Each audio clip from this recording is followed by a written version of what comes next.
Hi there, hope you're having a pleasant day wherever you may be. It's the middle of the day, but I'm looking for a sunset. I'm at Sunset Crater National Monument.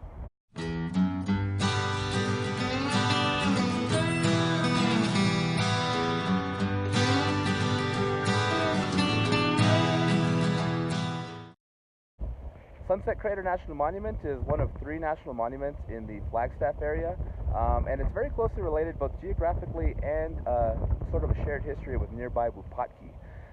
If you'd like to learn a little bit more about that one, you can always check out my video from a couple weeks ago. But in the meantime, what do you say we get back to this one?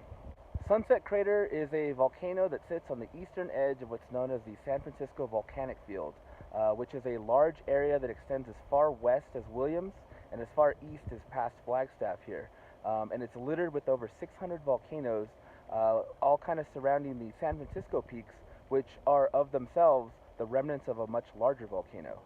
Now, majority of these volcanoes in the area are what's known as cinder cones, including Sunset Crater.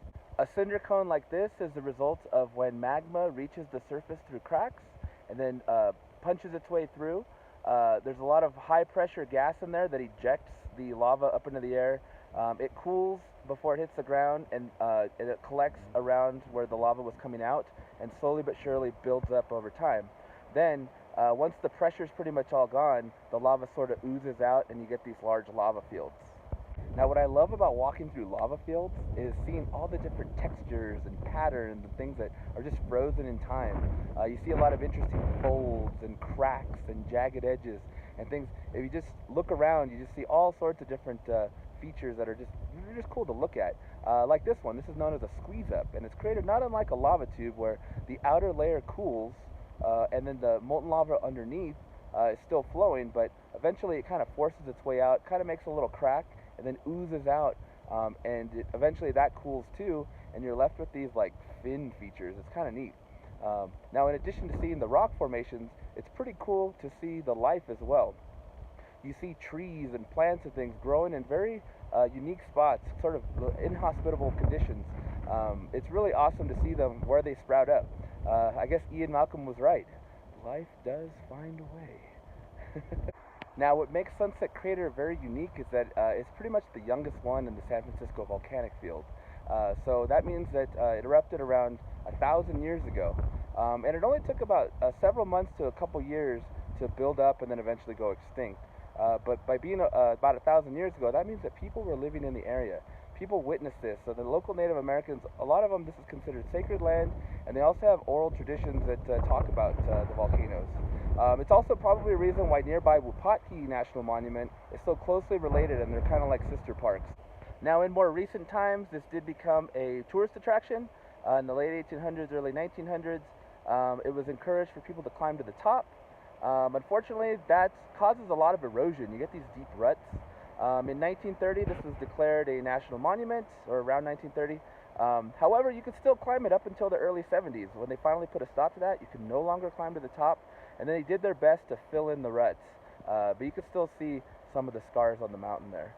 What's nice about Sunset Crater is that there's a handful of trails to choose from. A lot of them are paved and short, just like this one. If not paved, they're clearly marked. And none of them are more than like 1.5 miles or so they're all very doable. One of the hikes you can do while visiting Sunset Crater is the Lennox Crater hike, which is about 1.5 miles. It'll get you up onto the rim of the Lennox Crater and looking down into it. Now, this crater is also a cinder cone, but it's significantly older than Sunset Crater by a few 100,000 years. And subsequently, it's a lot more rounded. The crater's not as deep because it's slowly filled in with sediment over the years. But it's still pretty cool. You get some great views of the San Francisco peaks off in the distance. And all in all, it's a nice little hike. So you may wonder why there's so much volcanic activity in this region of the San Francisco Volcanic Field. And scientists aren't exactly sure why, but there are 2 prevailing theories. The first is that this sits on a hot spot, not unlike the Hawaiian Islands or Yellowstone. The only thing is that it doesn't fully account for some of the volcanoes in the region. The other theory is that this part of the North American plate is slowly being stretched, and that's allowing magma to sort of creep up and get a lot of volcanic activity that way. So those are the 2 prevailing theories. Well, that does it for this one. Thanks for joining me on this trip to Sunset Crater National Monument. I gotta admit, the first time I came here was sort of on a whim, and I wasn't disappointed, so that's why I decided to come back. If you decide to come visit, couple of hours for just Sunset Crater. If you want to do this and Wupatki, then maybe half day, 3/4 of a day kind of thing. If you're in the Flagstaff area, I do recommend coming to check it out. It is beautiful up here. I really enjoy myself. With that said, I guess I'll see you on the next one.